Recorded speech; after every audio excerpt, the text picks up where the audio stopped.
Bien, bonjour à tous. Aujourd'hui, je dois faire une vidéo très particulière. Une vidéo extrêmement importante pour l'humanité, tout simplement. Aujourd'hui, je dois vous raconter la véritable histoire. On vous a menti. On vous a totalement menti. On m'a menti. On m'a menti à moi. Mais moi, j'ai dit non. Mais aujourd'hui, je suis gentil, je vais vous le dire. Je vais vous dire la vérité. Alors, de quoi nous avons-t-on menti? Bien tout, presque tout. L'histoire n'est pas vraiment celle que nous avons donné la version. Et bien pire que ça, le monde, pardon, le monde actuel est totalement changé. Alors, on va voir ça tout de suite. Alors, au revoir. On va voir ça tout de suite. Alors, la vérité sur le monde. Alors, je vais vous raconter la vérité sur ce monde. Alors, tout va commencer avant Jésus-Christ. Juste pour que vous soyez prêts. Euh, Vous avez des religions qui ont des livres. Le Coran, la Bible avec tous ces morceaux. Et dont l'un des morceaux les plus intéressants pour nous actuellement, ce sera vraiment la Genèse, le tout début de tout. Eh bien, eh bien, c'est ça qui va nous intéresser. Alors, l'Antiquité. Alors, c'est là, à partir de l'Antiquité, que tout a commencé. Que s'est-il passé pendant l'Antiquité, vous allez me demander? Eh bien, il y a eu les Égyptiens. Les Égyptiens qui réduisaient en esclavage un peuple, qui, selon la version officielle, étaient les Juifs. Mais c'était la version officielle. Mais est-ce vraiment la vraie version? On va voir ça tout de suite. Eh ben non. Non, non. Ce n'était pas le peuple juif. C'était le peuple des Kévin. Les Kévin étaient réduits en esclavage par les Égyptiens. Oui. D'ailleurs, d'ici peu de temps, je vais vous raconter une histoire. Pour la première fois, ce ne sera pas une histoire inventée, mais une histoire réelle. Vous l'aurez la semaine prochaine. Là, je devais faire cette vidéo. Donc, les Égyptiens ont réduit en esclavage les Kévin. Mais, ils ont inventé un personnage qu'on appelle Judas. Ou David. Oh, je sais plus. Moi, j'ai jamais été vraiment intéressé par cette religion, entre guillemets, qui n'existe pas vraiment. Donc, je disais, les Kévin ont été libérés par Emmanuel, et je sais plus si c'est David ou Judas dans la vraie version, je crois que c'est David. Enfin, on s'en bat les couilles en fait, mais qu'il n'existe pas, alors que Emmanuel, lui, il a vraiment existé. Puis c'est passé tout un tas de passages avec les 10 commandements, etc., etc. Et finalement, les Kévin sont arrivés en Algérie. Algérie, aka la terre promise. Euh, Dans la Bible, je crois, non pas, je crois, c'est sûr, la terre promise était Jérusalem. Voilà. J'ai oublié sur le chemin que c'est là que les Kévin ont commencé à faire leur religion. C'est pour ça que je compare depuis le début les Kévin aux Juifs. C'est tout simplement parce qu'en fait, sur le mont du Petit Noir,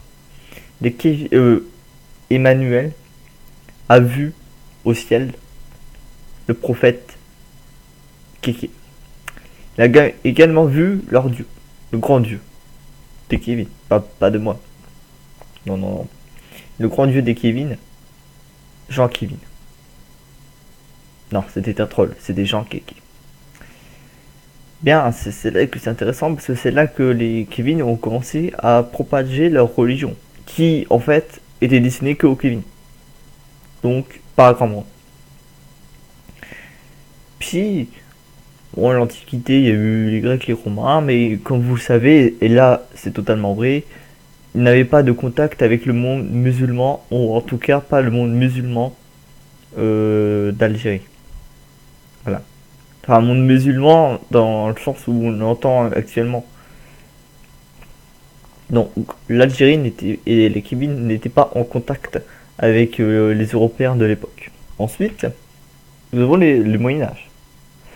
Alors, le Moyen-Âge, c'est là que c'est intéressant. C'est qu'il y a un prophète Kévin. qui s'est rendu en Europe. Parce que il s'est dit, putain, la religion des Kevin, elle se propage, bon, elle touche que des Kevin, on aimerait que ça touche le monde entier. Voilà, comme toutes les religions ont fait ça. Regardez Allah, bon, il est content, il fait chaud, mais il aimerait aussi aller en vacances quand il fait froid. Bon, pour ça, il peut pas. Pas encore. Peut-être qu'un jour, qui sait. Enfin bref. Et donc, ce missionnaire qu'on appelle Kiki, parce que oui, pour eux, c'était le deuxième prophète, en tout cas le premier prophète pour les Européens, pour ceux qui ont pratiqué cette religion, ils étaient très mal vus.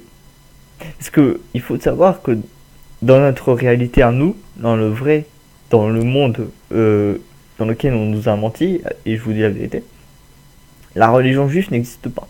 Il n'y a pas de juifs. Qui c'est les juifs? Moi je n'entends pas. Les juifs n'existent pas. Par contre, les Kevin et la religion, je ne l'ai toujours pas nommé, le kévinisme, lui, il existe. Et en fait, on nous a fait croire que les juifs étaient, durant toute l'humanité, on nous a toujours dit que les Kevin étaient que les juifs étaient les méchants. Et bien pourquoi? Et ben, est-ce que c'est totalement vrai? Parce que les Kevin sont un vrai danger pour nous. Mais ça, on nous le dit pas. Bien, c'est aussi à cette période-là que le prénom Kevin commence à s'installer en Europe. En tout cas, à trouver ses fondements chez nous. Voilà, parce qu'avant, bon, en Algérie, il s'appelait déjà Kevin, mais en Europe, ils n'existaient pas. Ce mot n'existait pas. Et ben, en 800 et quelques, je sais plus, 893, je crois, si je me souviens bien, le prophète Kéké, donc prophète Kéké 2, sur le premier, c'était le premier Kéké, donc le prophète Kéké 2, deuxième du nom, est allé en Irlande. Il a fait tout le tour de l'Europe pour essayer de propager de la religion du kévinisme. Oui, il eut un succès un petit peu, pas énormément. Mais à chaque fois, ceux qui sont convertis au kévinisme ont été, j'ai pas envie de dire torturés, persécutés. C'est tout à fait normal. Et c'est tout à fait légal, je trouve. Mais grossièrement, les Kevin ont été oubliés. Peu oubliés, pas vraiment oubliés, mais parce qu'ils étaient pas vraiment là, mais on se dit, bon, il y a des Kevin, bon, ouais. Les gens ont adopté leur religion, mais c'est pas grave, pas grave. Puis vint la Renaissance. La Renaissance, comme vous le savez, c'est la redécouverte de l'Antiquité. C'est pour ça qu'ils n'avaient pas tort. La Renaissance, c'est vraiment la redécouverte de l'Antiquité, avec des savoirs, mais aussi une religion. On redécouvre en Égypte qu'il y avait une religion qui s'appelle le kévinisme. Ah, non, ça, ils le savent déjà. Mais par contre, ils découvrent qu'en fait, il y a vraiment un peuple qu'on appelle les Kévin. Et c'est là que c'est beaucoup plus intéressant. C'est que, qu'est-ce qu'ils ont fait? Vous imaginez, vous avez un peuple. Bah, imaginons dans le monde que nous connaissons, où il n'y a pas de Kévin, il n'y a pas de kévinisme, et que juste des juifs. Et que vous dites les juifs, c'est les méchants. Et que d'un jour ou l'autre, vous découvrez un peuple de Kevin. Bah, je vous le dis de quoi? Il n'existe pas. Soit vous allez en croisade contre lui, bon, c'est trop loin, donc il ne bouge pas. Soit vous dites, bah, il n'existe pas, pas de problème. Pas de problème. C'est ce qu'ils ont fait. Ils se sont dit, bon, les Kevin n'existent pas. Du coup, ils sont partis. Du coup, ils ont dit, bon, bah, les couilles, les Kevin, bon, voilà, voilà. Ils vont jamais nous faire chier. Ha ha ha. Bien, nous voilà au 19e siècle. Pour ceux qui ne savent pas, 19e, 1800, les années 1800. Eh bien, les Kevin, bah non, pas les Kevin. À cette époque-là, l'Europe est basculée, change totalement. De nouvelles technologies sont découvertes, telles que le bateau à vapeur, etc., le chemin de fer, pour ne citer que, grâce au charbon. Et donc, les Kevin s'approprient cette technologie pour aller en Europe, et cette fois-ci, pas un, pas deux, mais des centaines de Kevin. C'est ce qu'on appelle là, c'est ce qu'ils appellent chez eux en tout cas, la première vague d'immigration massive. C'était à cette période-là. Du époque, parce que en fait, ils ont eu des centaines de Kevin à travers toute l'Europe et tout le monde en général. Mais quel était leur but? Vous allez me dire, à quoi ça sert d'envoyer des Kevin dans le monde entier? À rien. À part pour peut-être propager la religion, mais comme la religion des Kevin, bon, ils étaient persécutés, ils étaient très mal vus partout, donc bon, il n'y avait pas beaucoup d'espoir. Mais ils sont allés en espion pour préparer une invasion. Parce que oui, leur but ultime à l'époque, c'était d'avoir la religion Kevin, première mondiale, partout sur la Terre. Et ça, ils pouvaient pas. Ça, ils pouvaient pas. Pardon. Ça, ils ne pouvaient pas. Ils pouvaient pas faire ça pacifiquement. On avance et on arrive aux années 30. C'est là que ça tout a basculé. Enfin, ça a beaucoup basculé. Mais là, vers les années 30, tous les gouvernements du monde sont tombés aux mains des Kevin. Voilà. Alors comment, je ne sais pas, malheureusement. Vous savez, j'ai eu des contacts qui m'ont dit ça. Bon, j'y crois et c'est totalement vrai, mais ça, ils m'ont pas expliqué. Ils m'ont pas dit comment.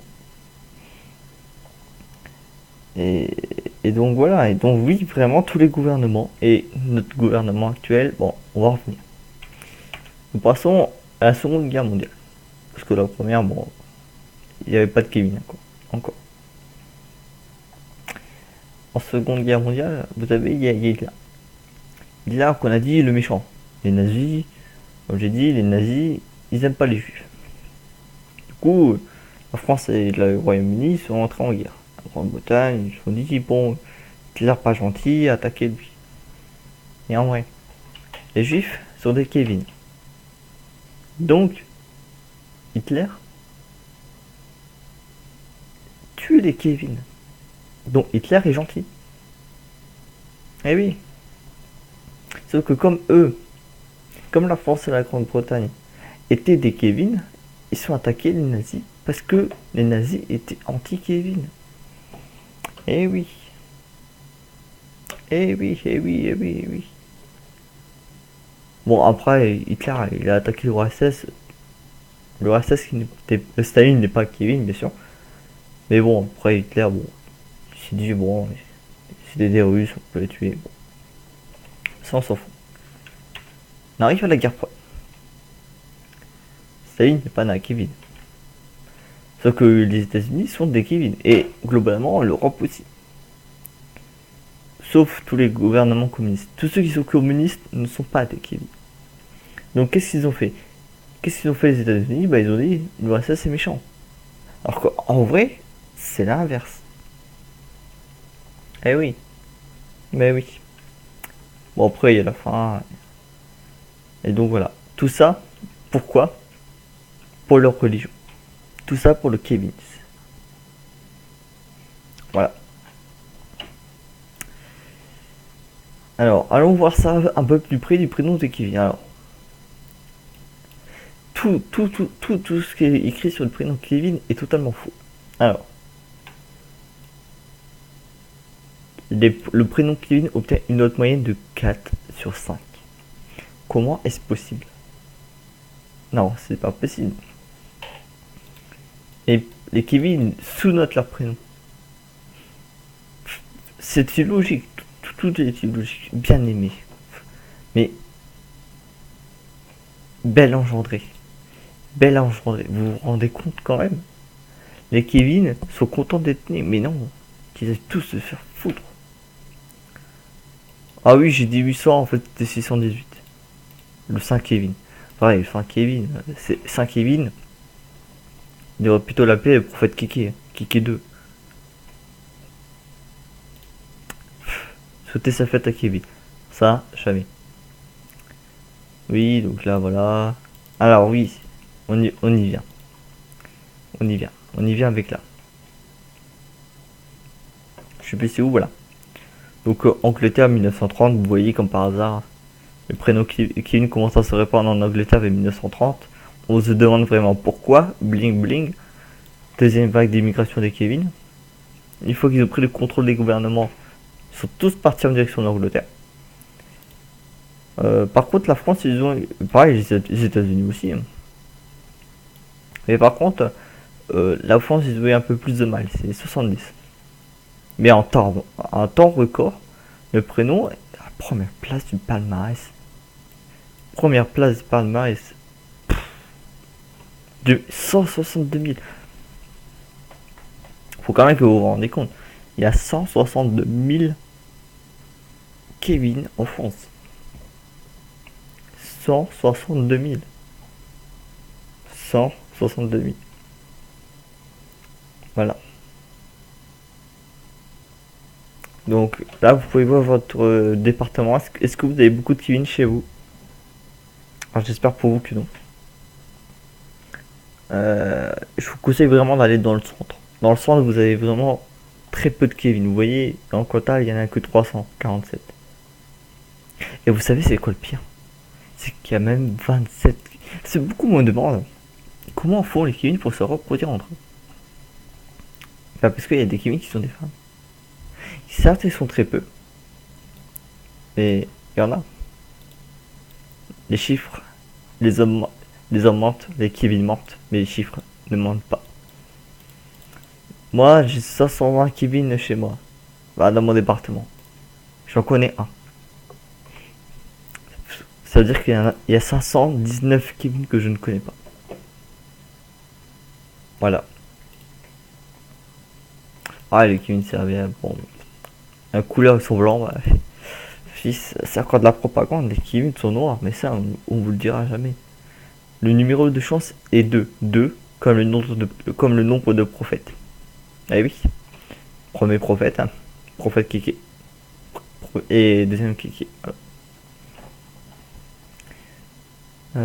Qu'est-ce qu'il y a avec 91, bon. Voilà. Âge moyen des Kevin 24 ans. Et ils sont jeunes, ils viennent d'arriver dans les années. C'est quoi ça? Bon, ça bat les couilles. Voilà. Alors. Tout ça pour vous dire que vraiment, si vous pouvez partager un maximum cette vidéo pour que le plus de gens possible la regardent, il faut que ça change. Il faut. On ne peut pas vivre plus longtemps comme ça. On ne peut pas. Il faut vraiment que le monde entier change et que vous changez. Car si vous commencez à changer, le monde va commencer à changer. Voilà. Maintenant, moi, je ne sais pas si je vais mourir. J'ai un Kevin que je connais personnellement. Il peut peut-être me tuer, je ne sais pas. Vous savez, il habite pas très loin de chez moi. Il peut venir, il peut faire coucou, il vient de ma fenêtre. Parce qu'il y a une fenêtre juste là. Il toque, il ouvre, il me tue. Je ne sais pas. Donc voilà. Moi, en tout cas, je vais vous laisser. Je vous souhaite vraiment bonne chance pour survivre. Et en tout cas, j'espère que tout ce que je vous dis n'est pas trop choquant. Mais c'est la pure vérité. Allez. Au revoir.